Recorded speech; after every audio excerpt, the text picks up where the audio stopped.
District council for school games and স্পোর্টসের পরিচালনা এবং গঙ্গারামপুর হাই স্কুলের সহযোগিতায় বৃহস্পতিবার গঙ্গারামপুর স্টেডিয়ামে অনুষ্ঠিত হল দক্ষিণ দিনাজপুর জেলা স্তরের 32তম বার্ষিক ক্রীড়া প্রতিযোগিতা 2026।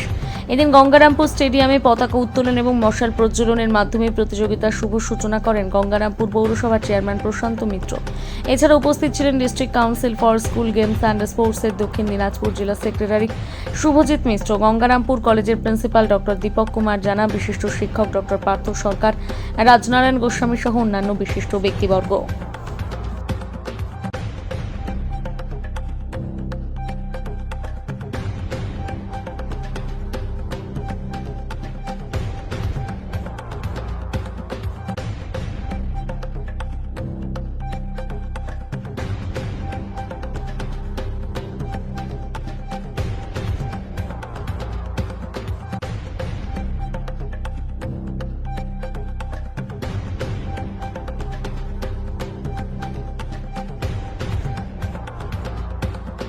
কারণ হচ্ছে এই ডিস্ট্রিক্ট স্পোর্টস কাউন্সিলের সঙ্গে যেহেতু আমিও জড়িত আছি এবং তার মধ্যে আমার গঙ্গারামপুর স্টেডিয়ামে খেলাটা চলছে, তো সেই কারণে অবশ্যই আমার দায়িত্ব কর্তব্য মধ্যেই পড়ে যে এখানে উপস্থিত থাকা।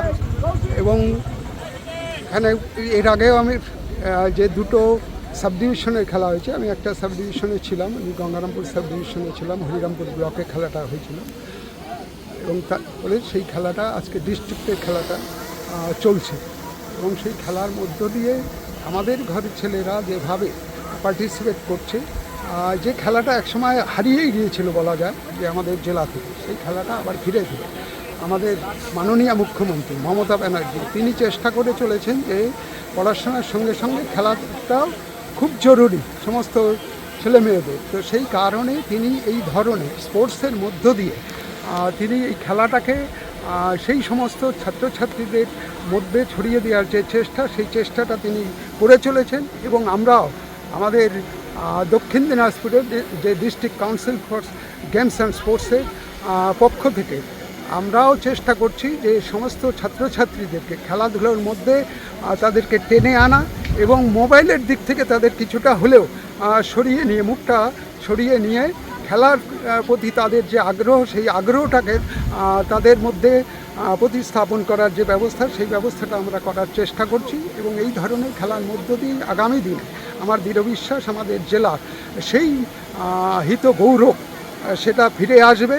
এবং তারপরে আমাদের মাননীয় মুখ্যমন্ত্রীর যে স্বপ্ন, সেই স্বপ্নটা আমরা বাস্তবে রূপ দিতে পারবো আমাদের এই দক্ষিণ দিনাজপুরের জেলার সমস্ত ছাত্রছাত্রীদের কাছ থেকে। ঠিক আছে।